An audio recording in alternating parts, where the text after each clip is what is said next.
welcome back to my channel. My name is Alison, and today I wanted to share with you all some book reviews. This year in 2025, I've set a goal for myself to read 35 books. That's more books than I've read in probably all the years since like college maybe. Before 2024, I was very much a, 10 to 12 books a year kind of reader. A lot of it has to do with trying to break my habit from my phone, from mindlessly scrolling, especially doom scrolling in 2025. So I'm also on a low-buy journey this year, which if you're interested in reading and low-buy journeys, I would love for you to subscribe and stick around. But today I'm going to share the 7 books that I've read over the last 2 months. 6 of them were fiction, 1 was nonfiction. I will give you my honest thoughts and if I think you should read it or not. I would love to know what you're reading down below. I'm always open to book recommendations. Also, just as a side note, I don't physically have more than half of these books because if you've watched any of my other videos, especially around reading, you will know that I am a big library person. So I use the library and my Libby app all the time, and so that is where I get the majority of my books. And actually one of my low buy rules this year, I'm not allowing myself to buy any physical books. All the books that I have either been gifted to me or I got from the library. So just a side note that I'm not going to have them to physically hold up and have like the big pile that I know is very common here on book 2. So without further ado, let's get into the first book. So the first book I read was The Favorites by Layne Fargo, and this book came out, I believe, in January. I know it came out in 2025, so it's like brand new. So I was super excited to get it so quickly from the library. I really enjoyed this book. I gave it a 4-star rating. This book follows our main character, Kat, and she is a ice dancer. I've only ever watched like figure skating like during the Olympics, but apparently there's also ice dancing, which doesn't have as many of like the flips and things like that figure skating has. So there are 2 different categories. Anyways, this whole book is lots of drama. So if you like a drama-filled book, a book that has lots of twists and turns, that follows a character over multiple years, I think you really enjoy this book. It starts out when she is a very young teen and then follows her again through multiple decades. I really liked that about this book, is that it's not just like a small window of time, it's many years, so you can see the character growing, learning, having so many struggles. Again, lots of drama with, the Olympics and world championships, everything like that. Another thing to note about this book is as we are reading chapters from her perspective, there are then inserted, in between the chapters, a page or 2 of interviews. So if you read Daisy Jones and the Six by Sarah Jenkins Reid, like I did, I really liked that interview aspect of that book.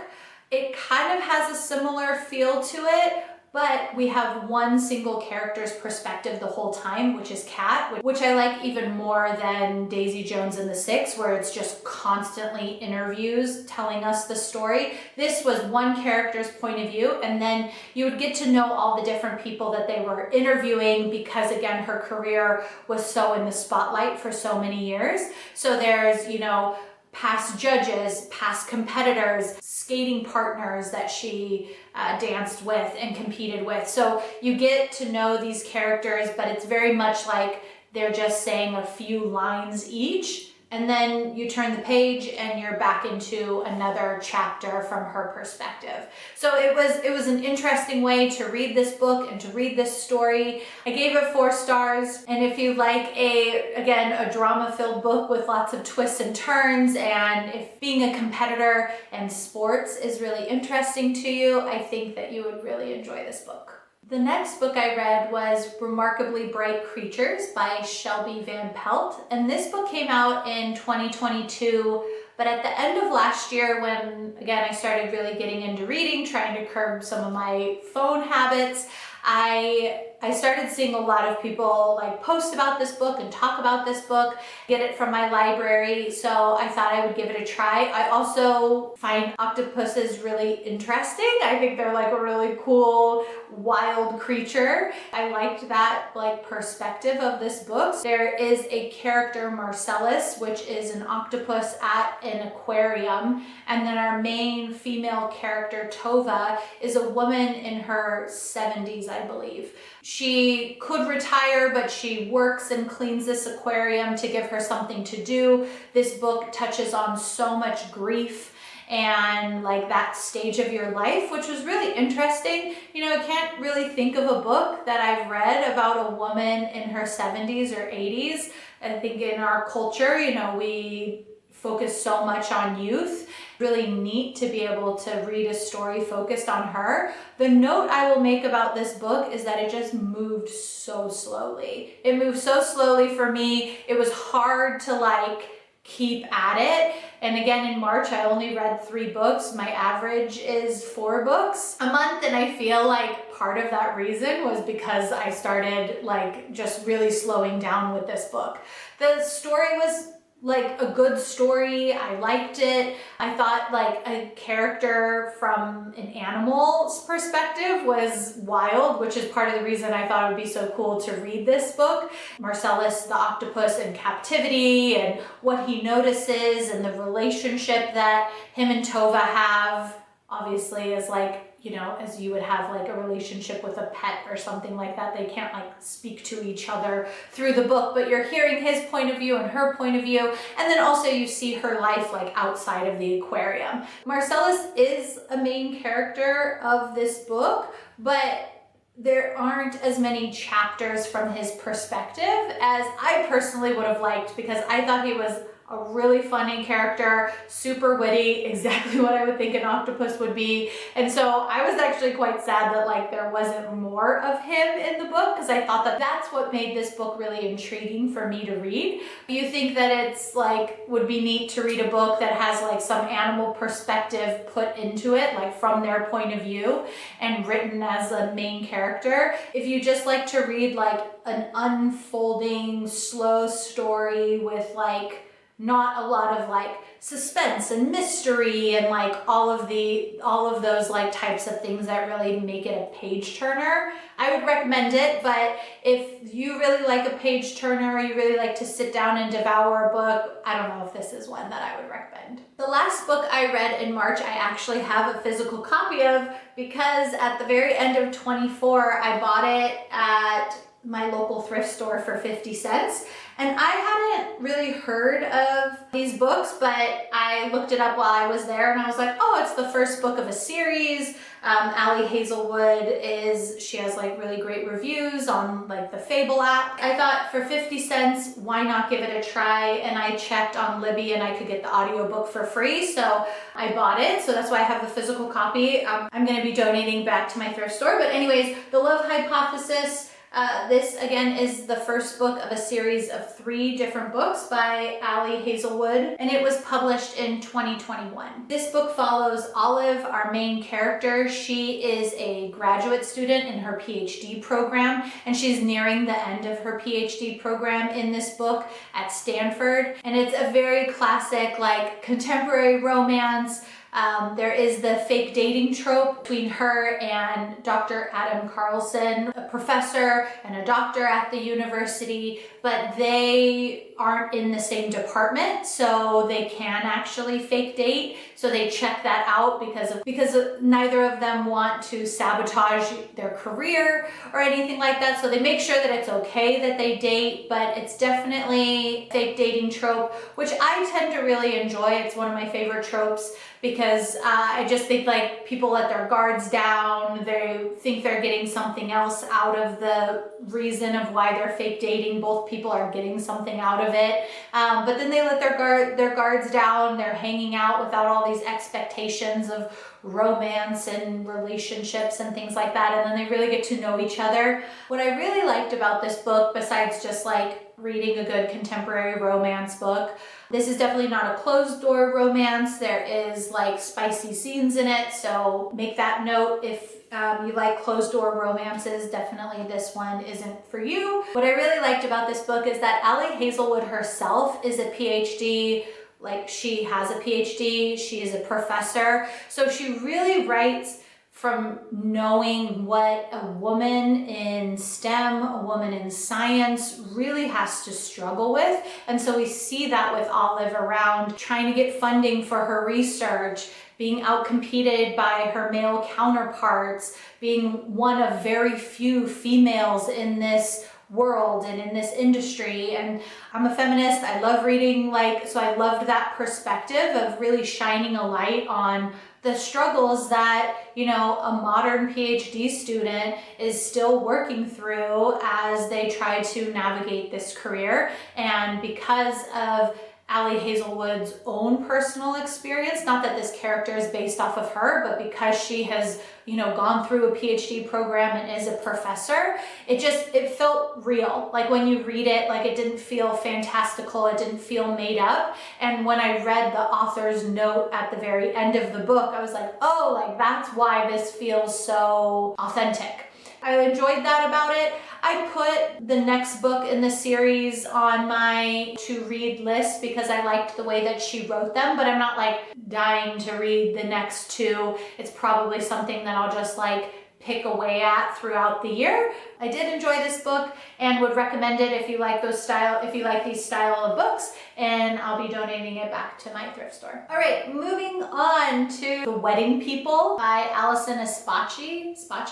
This book was super popular last year. It came out in 2024, and this book is the classic example of the downfall of reading via your library and your Libby apps, because I had this book on my wish list at the end of 2024. I finally got it and I read it in April and I really enjoyed it. So this book, unlike what I was talking about with the favorites, when you follow a character for decades, this book is a 1-week book. So The Wedding People does have, and it makes it very clear, so you've probably already heard about it, but trigger warning that does deal with mental health and specifically suicide. It starts with our main character, Phoebe, checking into this very fancy hotel that she has plans to end her life in. When she gets there, it is right after the pandemic, when everything started to open up. So there was a glitch in the system and there was a room available that should not have been available because there is a week-long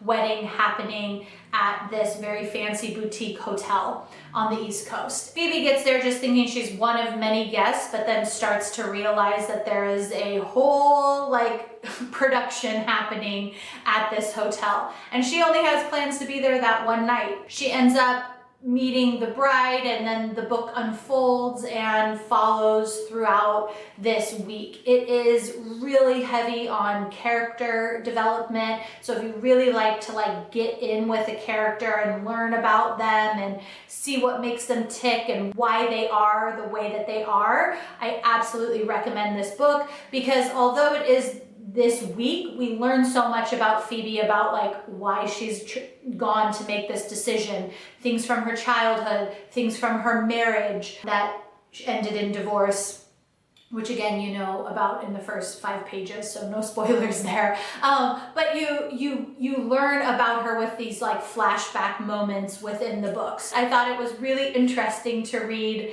that kind of book. It reminded me of a book I read at the beginning of the year, I believe in January, which was Malibu Rising. So Malibu Rising by Sarah Jenkins Reid.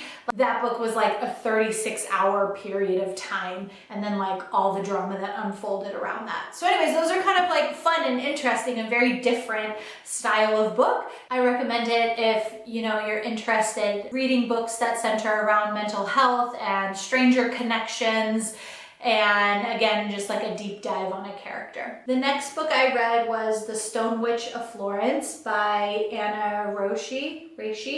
First of all, look how beautiful this book is. My friend gifted it to me for the holidays because she knows that I'm obsessed with Italy, and specifically Florence is my favorite city pretty much in the world besides San Diego. This book is taking place in what is now Italy. This was not Italy in 1340 when this book is taking place, but it's during like the plague times. We now call it the Black Plague, but back then they had different, words for like the sickness and things like that, where there's just so much death happening. Ginevra is from a town north of Florence, and Ginevra is a daughter of a fisherman. Her mother and father are approached by an elder woman that is trained in the healing arts and offers to, train Ginevra. Back then in this time, there was definitely some witch burnings, but there was also sort of an understanding that there were these women that you could go to receive help from, that knew how to work with herbs or stones, things like that. And her mentor saw her and realized that she had some of these golden threads of magic that were in her. And instead of, her just getting married off young to another fisherman in the town, this elder convinced her mom and dad that it would be in Ginevra's best interest to learn these skills and to be able to become like a woman of her own making, which was not outlawed at the time, but was still kind of its fringe, right? And there were women that if they pushed too much against the system of the Doctors Guild and the bishops and the people that were meant to be healers, and they became too public about it, there were a lot of repercussions. And Ginevra, she was a spicy woman that wanted to push back against those built-in systems of oppression against women. So I loved that about our main character, but it also gets her into trouble. And she finds herself, on this journey of trying to help these cities and these places that she loves, but navigating through this time when, again, it's not full-on witch burning time yet, but it's like the precursor to that moment. And maybe it's happening again in different times across Europe, but in 1340, that's the scene. There's a lot of female friendship in this book, which is really cool to read, but it is very, very heavy on place names and date. It's a great, cozy, witchy kind of book, but just know that it's definitely fiction, but it's got that history kind of feel to it, where it's really trying to map out and name all these different things, and it's a lot of Italian names, and I don't speak Italian, wish I did, but anyway, so that's just sort of some of the context when you're reading it, to know about getting into it. If you like historical witchy books, I would totally recommend this one. The next book I read was The Wedding Dashers by Heather McBreen, and this book just came out in January of this year of 2025, and I haven't really seen it trending, which is interesting just because it's a very classic, fun, contemporary romance style book. It follows our main character, Ada, is from Seattle. She has flown to London. That's where we meet her, and she is traveling to her younger sister's wedding. And her younger sister is getting married in Belfast, Ireland. Her flight gets canceled, and she ends up meeting up with the best man that she doesn't know, and they have got to get there because obviously as a part of the wedding party they need to get there a few days earlier for the rehearsal and the bachelor and bachelorette parties and things like that. So they end up traveling together. It is very much enemies to lovers trope, so if you like that trope, I think you would enjoy this book, especially if you like to travel. I really like books that center around things that I enjoy, like travel or feminism or witchy stuff, things like that. It just makes the book obviously more enjoyable. This book, because it's centered around travel and travel mishaps of canceled flights and missing trains and getting on ferries and things like that, are things that are relatable to me as someone who loves to travel. I enjoyed that piece and how they would struggle and how they got to know each other throughout it. It is well written. It is her first book.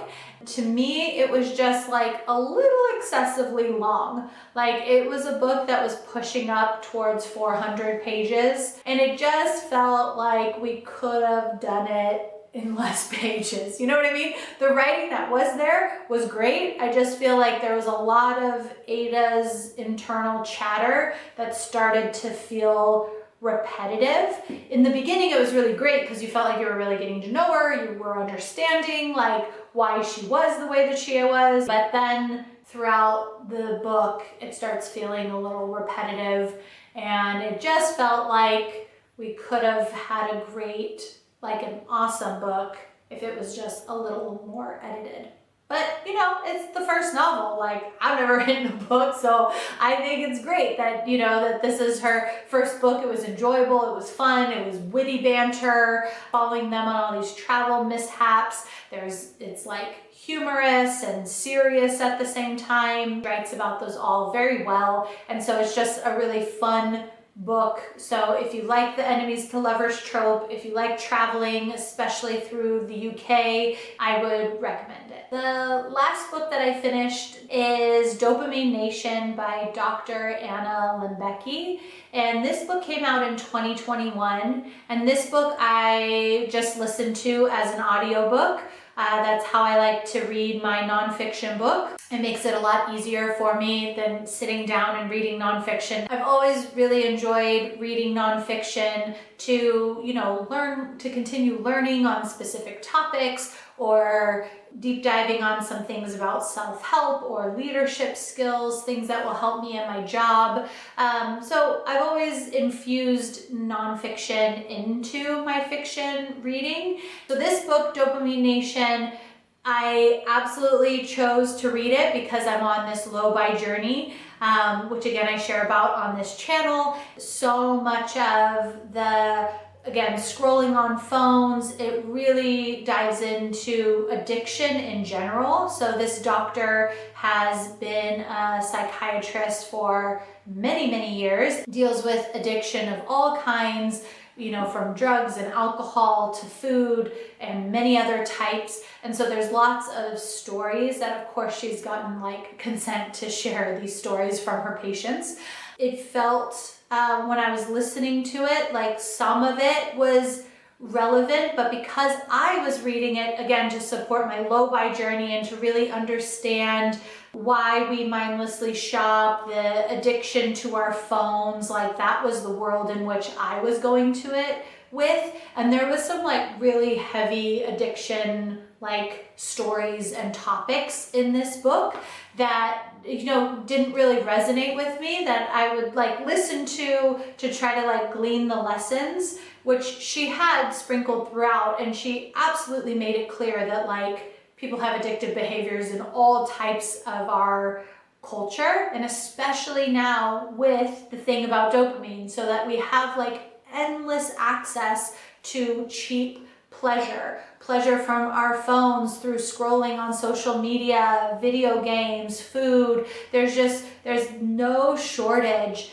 of being able to get this cheap dopamine hits in our brain.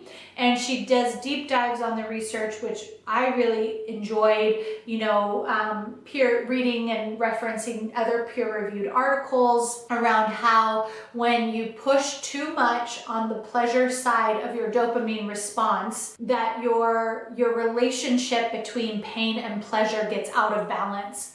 And when your relationship with pain and pleasure becomes out of balance, you can slip into things like addiction, depression, anxiety, just kind of like apathy towards life. And when we continue trying to numb that, thinking like, oh, I'm more sad, I'm more depressed, I need more and more and more dopamine. You know, we're always like trying to chase the next high, the next great adventure, the next good feeling. And when you're constantly in the state of always chasing the joy and the pleasure, that it actually hinders you from really being able to enjoy it, because you're out of whack with allowing yourself to experience and feel pain. So when we start to medicate. Not in any way is she against taking medication to support, alcohol addiction or depression or things like that. She's just sharing in a culture that doesn't normalize experiencing pain. When you keep pushing on that side, all of the science of how the chemicals in your brain get out of whack, and that how to get them back into balance is actually allowing yourself to experience your pain and not numb it away with drugs or alcohol or social media, and to sit in your grief. And it was really an interesting topic to listen to. Again, I wish there was instead of the 7-hour audiobook, I wish there was a 3-hour one, for specific addictions, so that you could listen to certain sections that, were more relevant to the struggles that you're having. But it just really helped me sort of take a higher level removed from my personality point of view around my shopping behaviors, which is why I'm doing my low buy journey, or my phone addiction behaviors, which I feel like we all struggle with, and see it as separate from my personality so that I can witness it, learn some tricks and some helpful behaviors that can help me bring that dopamine balance back into my system so that I can experience real joy and happiness, but also allowing myself the full range of the human experience. So when there's grief and sadness, and not trying to numb away and run away from those feelings. So a great book, especially if you are dealing with any kind of addiction or someone in your, close circle is. So I would recommend it, but just realize that maybe not all parts of the book are going to be completely relevant to you at all times. All right, those are the 7 books that I have read over the last few months. I hope you enjoyed this video and that you got some good recommendations that will support you on your reading journey. I will of course link all these books below if you want to follow along with my low buy journey or continue to following along with my reading journey. I would love for you to subscribe and stick around, or you can watch this past video that I made, and I will see you all in my next video. Bye everyone.